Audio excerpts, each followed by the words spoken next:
don't care whether I'm good or not. It don't care whether I snore or not. It don't care which God I pray to. There are only three things in this world with that kind of unconditional acceptance: dogs, donuts, and money. Only money is better. You know why? Because it don't make you fat and it don't poop all over the living room floor. There's only one thing I like better: other people's money. Tentu kita semua tahu uang. Mata uang yang jadi patokan di dunia adalah US dollar. Bisakah Anda mencetak uang dolar? Tentu tidak bisa. Hanya ada satu lembaga di dunia ini yang punya hak monopoli untuk mencetak uang dolar. Bank Sentral AS, yakni Federal Reserve Bank.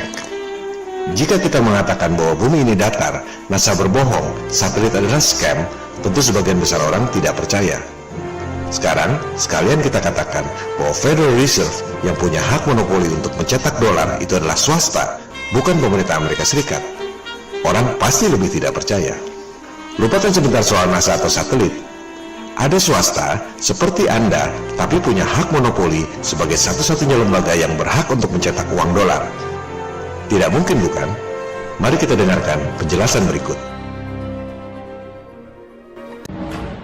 In order to begin to understand how our financial system works, we need to go back to the early 1900s, 1910 to be exact. Everyone at some point in their lives has heard of the Federal Reserve, but most likely don't understand what it is or how it works. The Federal Reserve, referred to as the Fed, is a central bank that many economists refer to as the biggest robbery ever enacted on the American people. Stop. Konteks pembahasan kita adalah apakah betul ada sekelompok kecil orang bisa menipu dunia. Yang Anda saksikan sekarang adalah bukan hanya menipu soal angkasa luar, tapi merampok warga Amerika Serikat dan menipu dunia tanpa disadari. The reason for this is because the Federal Reserve is neither part of the federal government, nor does it have any reserves. Yet, this single organization controls the money supply of the most powerful country in the world. On December 23, 1913, 2 days before Christmas, when most people in Congress were home with their families, the Federal Reserve Act was signed into law by President Woodrow Wilson. That single act, however small it may seem, transferred the control of our monetary system from our government into the hands of some of the wealthiest men in our country. Putting into law the Federal Reserve Act gave unlimited power to a few wealthy banking institutions in America. Disitulah kelihayan elit global. Mereka tahu cara mencuri start di Kongres sehingga RUU bisa disetujui. Tahun 1913 itu belum ada media online. Telepon pun masih jarang sehingga mereka bisa melakukan itu. Apakah tidak ada senator yang tahu dan protes? Tentu ada. Senator Charles Lindbergh Sr. adalah senator yang sangat disegani dan punya integritas yang hidup di zaman itu. Dia dikenal bukan hanya sebagai politisi ternama, tapi juga seorang pejuang yang berani melawan mafia di Minnesota. Lewat bukunya, Banking and Currency and the Money Trust, Lindbergh menulis, ketika Presiden menandatangani undang-undang itu, pemerintahan bayangan yang dijalankan oleh kekuatan moneter menjadi sah. Kejahatan pidana legislatif terburuk sepanjang masa terjadi akibat diberlakukannya undang-undang perbankan ini. Selanjutnya, Senator Lindbergh menulis, sistem ini adalah swasta, dijalankan hanya untuk memperoleh keuntungan yang sebesar-besarnya dengan menggunakan uang orang lain. Other people's money. The Fed has the power to issue currency, manipulate interest rates, and run secret bailouts. Yet Congress and the President are not allowed full oversight over this powerful organization. When testifying before Congress in 2009, Fed Chairman Ben Bernanke refused to disclose which institutions received trillions of dollars in these bailouts and loans, or give our representatives details about what deals were being made. So my question to you is, will you tell the American people to whom you lent $2.2 trillion of their dollars? Will you tell us who got that money and what the terms are of those agreements? Hundreds and hundreds of banks, any bank or that has access to the U.S. Federal Reserve's discount. Tell us who they are. No. Anda lihat dengan mata kepala sendiri, Gubernur Bank Sentral ketika ditanya DPR kepada siapa dibagikan uang 2,2 triliun dolar atau 29.000 triliun rupiah itu diberikan, bisa menolak dan tak mau menyebutkan.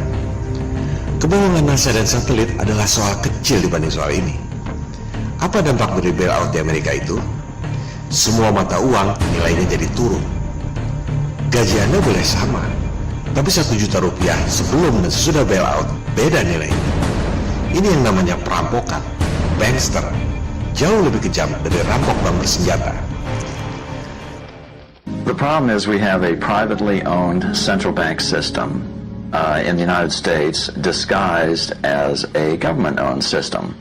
Now, if you look in the telephone book here in the Washington, D.C. area, you look up for Federal Reserve in the blue government pages, it's not there. It's in the white pages right next to Federal Express. It's a privately owned central bank.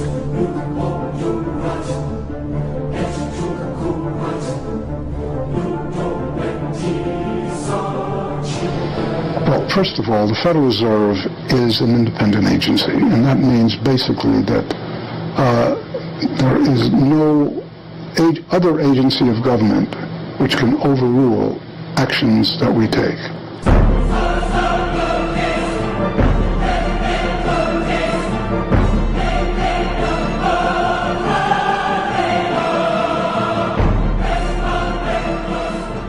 Under this fractional reserve scheme, we inevitably become debt slaves to a ruling class of financial elite, not because they are better or smarter than anyone else, but because they have rigged the system to benefit themselves at the expense of most people on the planet. Menciptakan sistem yang menguntungkan mereka, itulah kata kuncinya. Sama seperti soal satelit, bukan berarti yang beli satelit itu bodoh, tapi karena sudah menjadi sistem yang utuh, orang pikir itu nyata. Jadi bukan masalah bodoh atau pintar, tapi masalah sistem. Orang tak sadar mengikuti sistem yang menguntungkan mereka.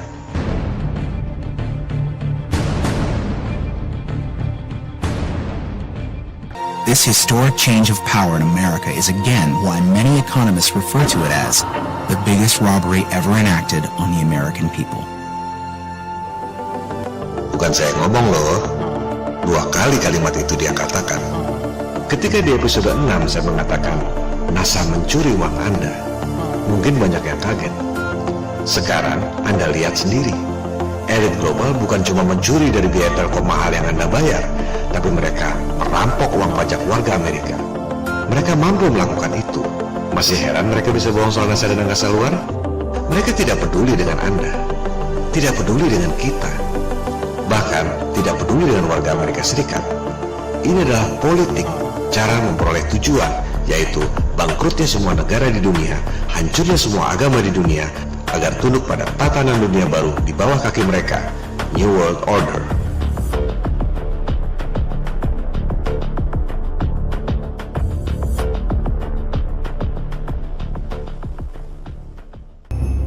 So, bagaimana bisa ada segelintir elit yang begitu kaya, berkuasa, dan jahat? Pada episode-episode lalu, kita sudah membahas timeline akar historis dari mulai Raja Nimrod tahun 2200 sebelum Masehi, Merovingian, dinasti Raja Prancis pertama, abad ke-5, Knights Templar, abad ke-11, The Medici, Godfather yang melahirkan abad pencerahan Eropa di abad ke-14. Kita sudah membahas bagaimana Knights Templar, sekelompok tentara miskin di Prancis yang logonya 1 kuda 2 orang, bisa menjelma jadi The Bank of Europe dengan kekayaan yang luar biasa lewat bisnis perang. Begitu pula dengan The Medici yang lahir sebagai anak pedagang lokal biasa di Florenza, Italia, bisa menjadi Godfather abad pencerahan yang mengasuh anak-anak muda berbakat seperti Michelangelo, Leonardo da Vinci, Galileo, dan lain-lain. Sejarah kembali berulang, kali ini di Frankfurt, Jerman.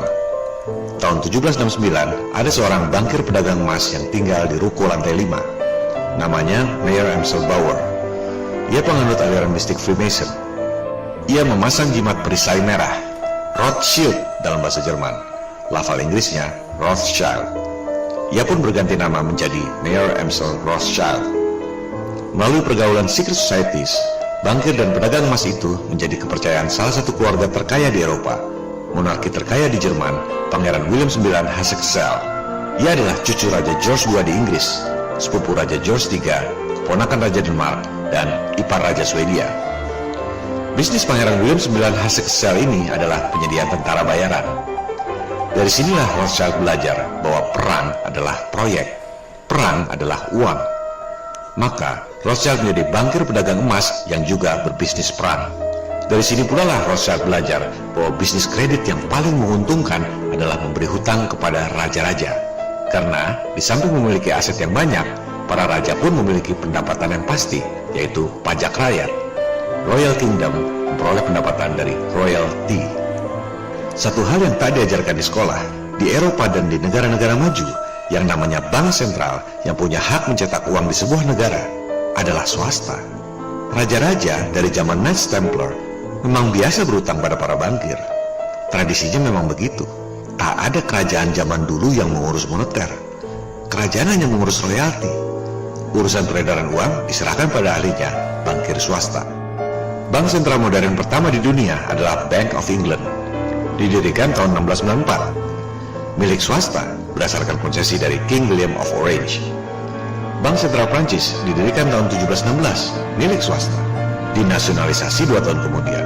Diswastakan kembali tahun 1800. Dinasionalisasi lagi tahun 1946, diswastakan kembali tahun 1993 bersamaan dengan terbitnya euro. Jadi jangan heran jika Bank Sentral Amerika Serikat itu swasta. Federal Reserve adalah bank sentral swasta ketiga di negara Amerika Serikat. Sebelumnya, pernah ada 2 kali bank sentral swasta di Amerika. First Bank of US dan Second Bank of US. Kita akan membahas soal ini nanti.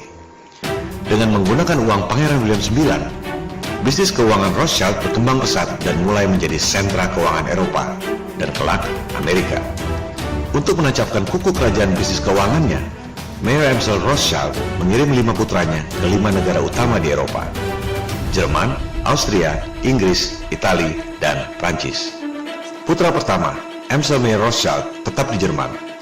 Putra kedua, Salomon, dikirim ke Vienna dan mendominasi bisnis keuangan Austria. Nathan Rothschild, putranya yang paling cerdas dan dominan, dikirim ke London dan menguasai bisnis keuangan di Inggris. Karl dikirim ke Napoli, Italia, dan Jacob dikirim ke Paris, Prancis. Mayer Rothschild mewariskan bisnis kepada 5 anak di 5 negara ini dengan ritual masonik yang menggunakan ayat-ayat kitab Zabur atau Mazmur, yaitu Psalm 127. Ayat ini dulu digunakan oleh Nabi Daud ketika mewariskan kerajaan kepada Nabi Sulaiman. 1 Mei 1776, Rothschild membentuk kelompok satanik bernama Bavarian Illuminati.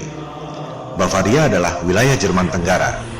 Lokasinya dekat 2 dari 5 wilayah operasi Rothschild, yaitu Frankfurt dan Vienna, Austria. Yang ditugaskan menjadi eksekutif adalah Adam Weishaupt, seorang profesor di Ingolstadt University. Rothschild mengumpulkan para intelektual seperti doktor, lawyers, hakim, gubernur, baron, ekonom, dan lain-lain yang bertujuan untuk menguasai keuangan dan pemerintahan. Perlu kita perjelas sekali lagi, tidak semua Freemason itu Illuminati. Ada ribuan cabang Freemason. Dari situ, ada banyak lagi cabang yang bernama Illuminati. Alumbrados di Spanyol misalnya. Kebanyakan Freemasonry hanya ritual-ritual keagamaan. Hanya ada 1 cabang Illuminati yang bertujuan menguasai keuangan dan pemerintahan, yaitu Bavarian Illuminati yang didirikan oleh Rothschild. Perhatikan tanggal lahirnya, 1 Mei 1776, 2 bulan sebelum kemerdekaan Republik Modern pertama di dunia, Amerika Serikat. 13 tahun sebelum berdirinya Republik Modern kedua di dunia, Prancis. 1 Mei adalah Hari Buruh yang dulu disebut Hari Komunis alias May Day. Bavarian Illuminati atau kita sebut Illuminati mendanai kelompok Jacobin atau Yakobin yang paling radikal dan berpengaruh dalam revolusi Prancis sehingga menjadi negara republik seperti yang kita kenal sekarang ini. Rothschild membangun markas Illuminati berupa Masonic Lodges Grand Orient di Prancis, lengkap dengan logo piramida terpancung yang biasa kita lihat pada uang dolar. Illuminati menggunakan cabang-cabang Freemason yang lain untuk melaksanakan tujuannya. Rencana makar secret societies ini terbongkar. Organisasi Bavarian Illuminati dibubarkan oleh pemerintah Jerman 1785. Secara organisasi, Illuminati sudah tidak ada. Tak ada kantornya, tak ada pegawainya, dan lain-lain. Illuminati berkembang menjadi ideologi. Novus Ordo Seclorum, New Order of the Ages, alias New World Order. Meski organisasinya sudah tidak ada, ideologi Illuminati tetap hidup dan sangat ditakuti oleh pemerintahan banyak negara di zaman itu. Tahun 1798, Profesor John Robinson menulis tentang ancaman ideologi Illuminati. Perhatikan judul bukunya. Ketika saya mengatakan bahwa elit global bertujuan untuk membangkrutkan negara-negara di dunia, menghancurkan agama-agama di dunia, itu bukan kata-kata saya, melainkan esensi dari buku Profesor John Robinson yang ditulis 218 tahun yang lalu. Illuminati adalah ideologi yang sangat menakutkan bagi mereka yang mengerti. Anda bisa mengakses secara online The George Washington Papers di Library of Congress. Anda akan menemukan tulisan tangan Presiden pertama Amerika, George Washington, yang ditulis tanggal 24 Oktober 1798. Presiden pertama Amerika itu mengetahui persis ancaman kelompok Illuminati yang dulu mendanai kelompok radikal Jacobin pada Revolusi Prancis. Illuminati lahir duluan sebelum lahirnya dua republik modern pertama di dunia, Amerika Serikat dan Prancis. Aliran Freemason mengakar pada budaya kedua republik pertama di dunia itu. Bukan berarti rakyat Amerika dan Prancis itu penyembah iblis, tapi hanya segelintir elitnya saja yang mampu infiltrasi ajaran-ajaran mereka dalam berbagai arsitek dan monumen. Begitu besar di depan mata, tapi orang tidak menyadarinya.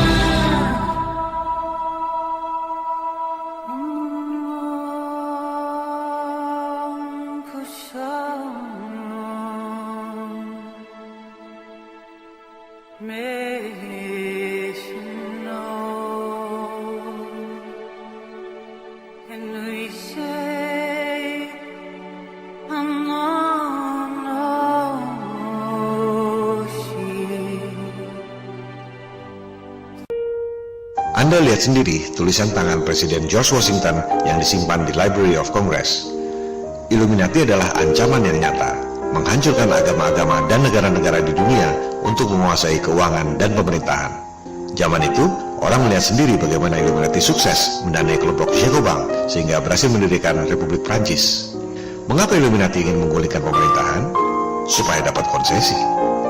Bank Sentral Prancis, milik swasta yang dinasionalisasi tahun 1718, diswastakan kembali tahun 1800 akibat revolusi, milik Rothschild. Dari situ keluar ungkapan Rothschild yang terkenal, berikan saya hak untuk mencetak uang negara, saya tak peduli siapa pemerintahnya. Dari bisnis bank sentral yang punya hak monopoli cetak uang negara, dikombinasi dengan bisnis perang untuk menggulingkan pemerintahan, kekayaan Rothschild sudah tidak terbendung. Ketika perang Napoleon meletus, Rothschild mendanai kedua pihak yang berperang. Nathan Rothschild di London membiayai Inggris lewat hutang. Jacob Rothschild di Paris membiayai pihak Napoleon lewat hutang. Rothschild bertaruh di atas dua kuda yang berperang. Pihak manapun yang menang, Inggris atau Prancis, sudah pasti Rothschild yang menang. Bank sentral pertama di Amerika didirikan tahun 1791, The First Bank of US, milik Rothschild. Konsesi 20 tahun sampai 1811. Rothschild masuk lewat agennya, yaitu Alexander Hamilton, Menteri Keuangan Amerika pertama di era Presiden George Washington. Dari sejak berdiri sebagai negara republik, Bank Sentral Amerika tahun 1791 adalah swasta.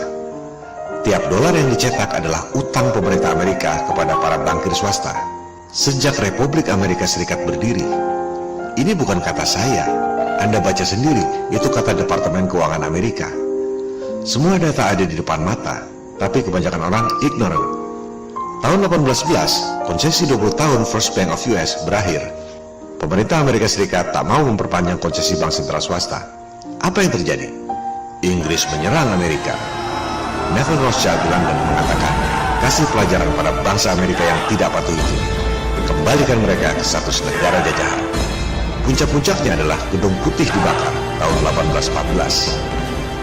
Ini bukan lukisan fiksi, tapi lukisan sejarah. Rothschild menang. Maka dibentuklah The Second Bank of US, bank sentral swasta kedua, tahun 1815. Konsesi 20 tahun sampai 1835, milik Rothschild.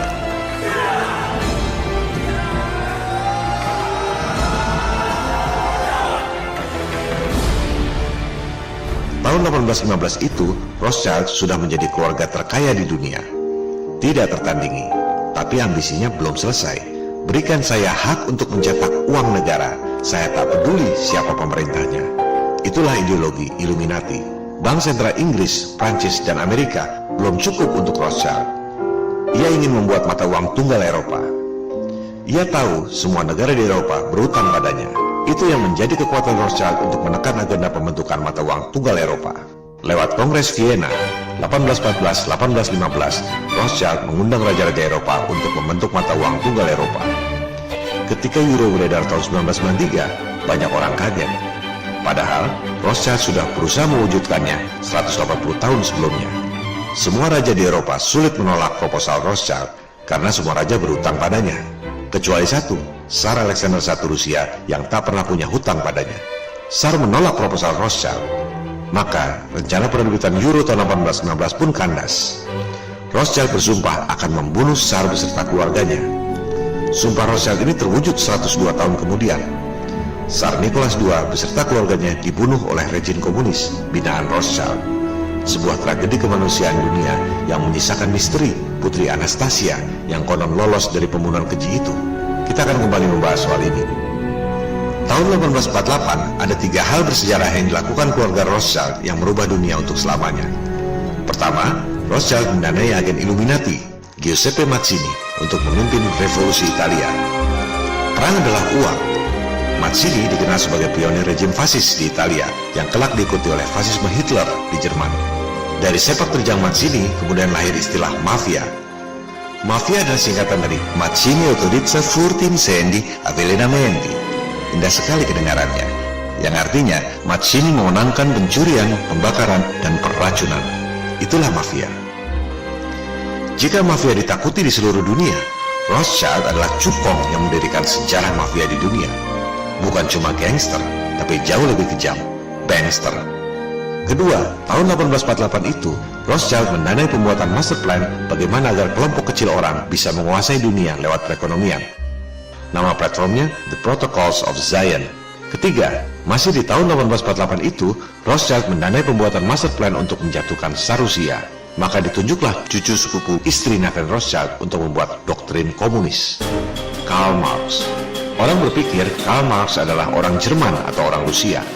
Padahal ia adalah orang Yahudi, putra dari Herschel Mordecai. Karl Marx tak ada hubungannya dengan negara-negara komunis. Ia hanya menulis buku untuk memprovokasi kaum buruh dan proletar di Rusia agar berontak dan membunuh Tsar Rusia sesuai sumpah Nathan Rothschild. Maka dibakarlah kemarahan kaum buruh dan proletar di Rusia. Janji-janji sorga bahwa sistem komunis akan membawa kesejahteraan bagi kaum buruh dan tani. Ia tak peduli bahwa sistem itu akan gagal. Yang penting bagaimana caranya menggulingkan Tsar sehingga Rothschild punya kekuasaan di Rusia.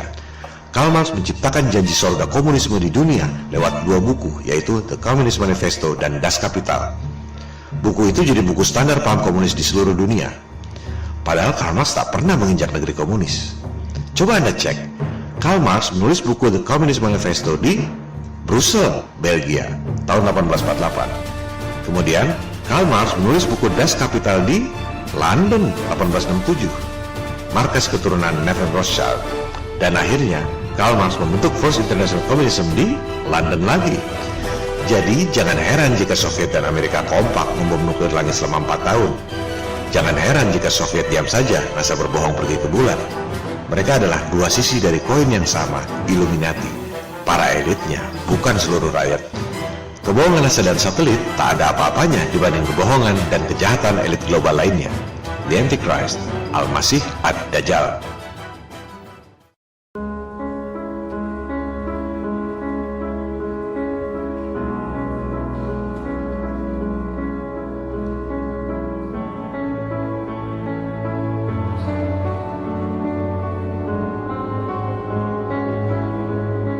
Untuk menancapkan kuku di Amerika, Rothschild mengirim seorang agen, Jacob Schiff, yang dijuluki The God of Wall Street.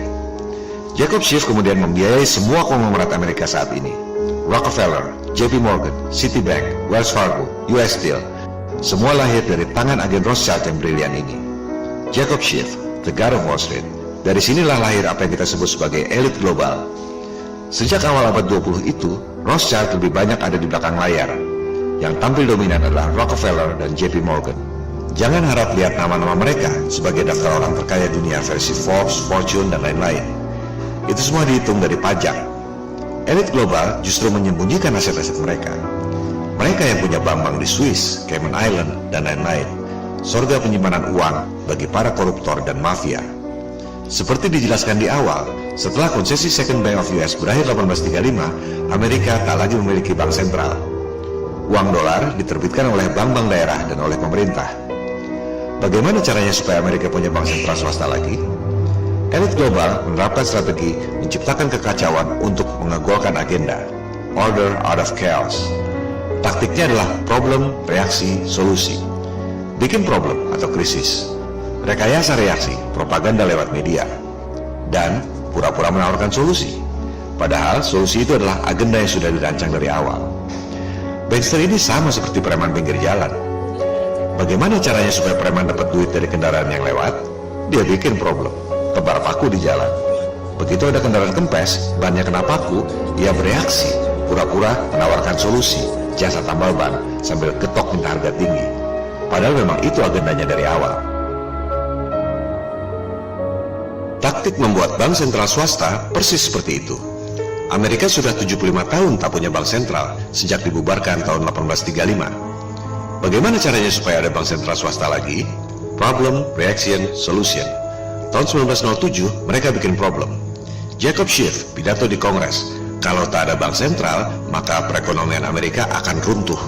Setelah itu JP Morgan dan Rockefeller bikin isu seolah-olah ada bank yang kesulitan likuiditas. Terciptalah ras beneran, Panic 1907. Begitu mudahnya membohongi orang-orang sebab JP Morgan dan Rockefeller memiliki media-media cetak. Rakyat Amerika panik, tercuci otaknya. Memang betul harus ada bank sentral, pikir mereka. Maka ditunjuklah Nelson Aldrich, mertua Rockefeller, sebagai ketua komite penyusunan undang-undang bank sentral di Senat. Cerita selanjutnya adalah apa yang Anda saksikan di awal episode ini. Itu sebabnya Undang-Undang Federal Reserve 1913 disetujui. Janji sorga untuk menstabilkan moneter dan mengembangkan bisnis. Hasilnya, langsung Perang Dunia I beberapa bulan kemudian, 1914. Tak akan ada perang dunia jika tak ada yang mendesain. Order out of chaos. Problem, reaction, solution. Apa agenda rekayasa Perang Dunia I? Dendam lama Rothschild. Gulingkan kerajaan Rusia. Bunuh Tsar beserta keluarganya. Sebuah negara tak bisa disebut sebagai negara yang berdaulat jika tak ada pengakuan dari negara lain. Begitu pula dengan negara baru, komunis Uni Soviet. Coba Anda cek, negara mana yang pertama kali mengakui kedaulatan Uni Soviet? Inggris, tahun 1922. Negeri Nathan Rothschild. Sumpahnya terkabul untuk membunuh Tsar beserta keluarganya. Soviet adalah negara rekayasa ciptaan Rothschild lewat paham komunisme yang diciptakan oleh cucu sepupu istri Nathan Rothschild, Karl Marx. Jadi jangan heran jika Soviet dan Amerika Serikat kompak sama-sama bikin space program palsu. Program angkasa luar dibutuhkan oleh para elit di Amerika dan di Soviet supaya anggaran defisit dan utang pada bank sentral swasta. Mereka tak peduli dengan rakyatnya. Begitu Soviet bangkrut tahun 1989, coba lihat apa yang dikatakan oleh Presiden Gorbachev, New World Order. Dunia ini panggung sandiwara, ceritanya mudah berubah. Masih heran mereka bohong soal satelit? Bank adalah jantung perekonomian. Cetak duit yang banyak, salurkan kredit bunga rendah ke masyarakat. Tentu orang senang punya banyak duit. Semua berhutang ke bank menjaminkan rumah dan aset-asetnya. Setelah itu, ketatkan likuiditas. Naikkan suku bunga. Macetlah semua kredit. Bank menyita aset rakyat. Peristiwa ini disebut The Great Depression. In the 1920s, Americans were enjoying the fruits of a new prosperity. For those who had money, it was a time to get rich quick. Believing they could only win, 1 million Americans had their money in the stock exchange. In just 4 years, their shares roared up 400%. Then, on the morning of October the 24th, 1929, the unthinkable happened. It was just down, down, down. The market kept going down. Peristiwa Panic 1907 terulang kembali jadi The Great Depression 1929. Krisis ekonomi diciptakan dengan menarik uang dari peredaran. The tremendous crowds which you see gathered outside the stock exchange are due to the greatest crash in the history of the New York Stock Exchange in market prices. Krisis ekonomi diciptakan dengan menarik uang dari peredaran. Jurusnya itu juga. Mereka dengan mudah bisa melakukan itu berulang-ulang karena kita semua adalah pelupa yang naif. The crash affected people far beyond Wall Street. The greatest victims were not the wealthy, but working people around the world. Capitalism had promised progress and prosperity for all. Instead, it delivered mass unemployment and the breadline. Within a year, 2.5 million had lost their jobs.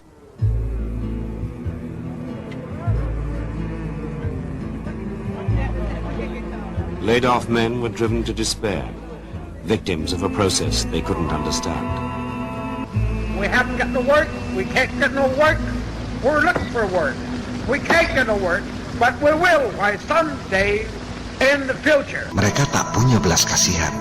Mereka merasa ditakdirkan untuk menjadi Tuhan di dunia dan kita semua adalah budak-budaknya. Sekte iblis, Illuminati. In Chicago, the new poor tore the wooden blocks from the city streets to use as fuel.